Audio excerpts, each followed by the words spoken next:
Well, hello, Ms. Sablehouse. Well, hello, Mr. Sablehouse, and welcome to another episode of Married to Real Estate. Not only are we married to real estate, we have children. Yes, we have 5 of those children. We do.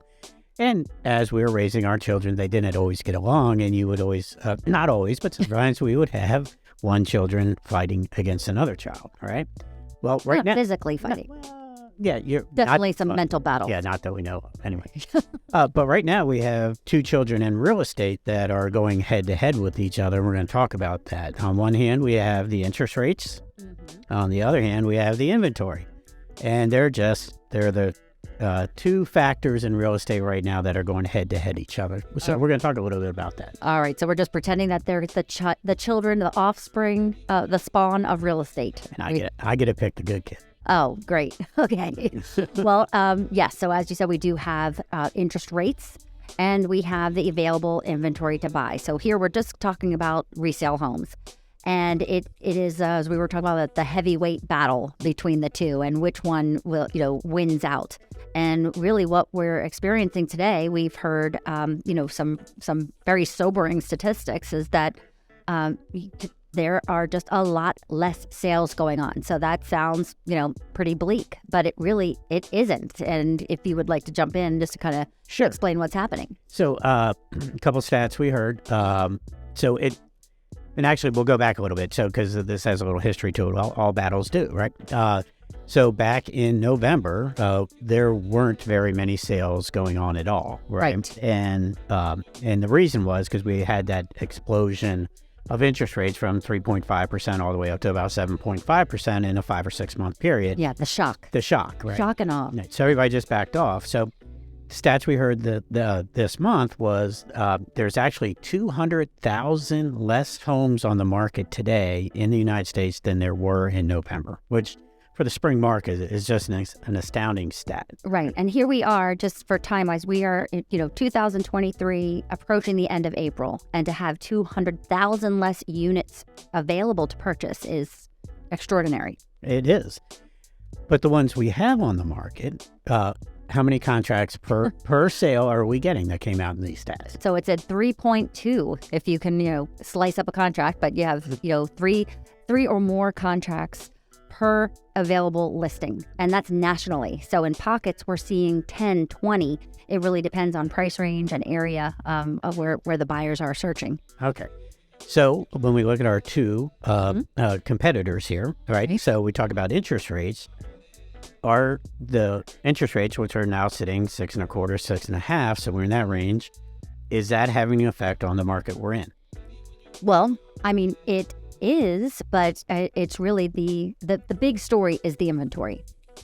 Correct, because we wouldn't be if back in November when the buyers weren't buying, we weren't getting those contracts and days on market were, higher, extended to where they are now. And we weren't getting that activity. And the activity is because the interest rate was winning the battle, right? But now... Right. Now it's not as shocking. And people are... Now it's like, I don't care what the interest rate is. What is my monthly payment? Can I afford to get in here? And in most cases, it's still less than renting. Yes, ma'am. And so inventory is now winning the battle, right? Because there's not enough inventory to meet what demand there is based on the current interest rate. So there's been enough demand to come back into our market with current interest rates that has really made the inventory problem a lot worse. And as we talk about a lot, so what does that mean for the housing bubble that people are predicting? Right. There is no housing bubble and there's no housing crash on the horizon either. There's got to be. So we did see, especially in the Washington metropolitan region, there was a slight dip in prices over the last several months. But any of that is now pretty much evaporated, as we had thought would happen when the spring market hit. And we are very well into the spring market. And what we are seeing, our prices are now not exponentially, but they are starting to rise because of the supply and demand equation. When you have 3.2 contracts for every listing that comes on the market, that means there's more demand than there is supply. Therefore, price stabilization is going to happen, right? And even increase. Right. And they are. I mean, there's only one way to go. And it is, it really, It's very price sensitive. I mean, you still need to, when you're listing a house, list right there at market price, because if you take that and try to, push the needle too far, you're just not gonna. The buyers won't bite. But if you are, as you say, when you price it right, you're gonna have at least 3 contracts coming in.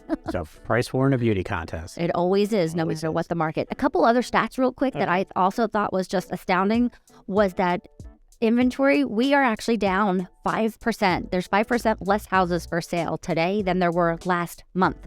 So again, in a spring market where typically we should be seeing great amounts of inventory coming on, and we are seeing that, but when you're going from 0, to 3 houses, it's nothing that I've ever seen, and it's 18 years in real estate. Yeah, our personal photographer is overwhelmed. Yes, it is something else. And we'll just end it there, okay? All right, sounds good. Well, again, we're just to summarize, we were talking about the battle between rates and inventory is definitely the one that's winning the battle. If you are a buyer and you're looking and you would like some trusted advisors to help you get out there and win a property that you're going to love, please look us up, sablehouseteam.com. Thank you.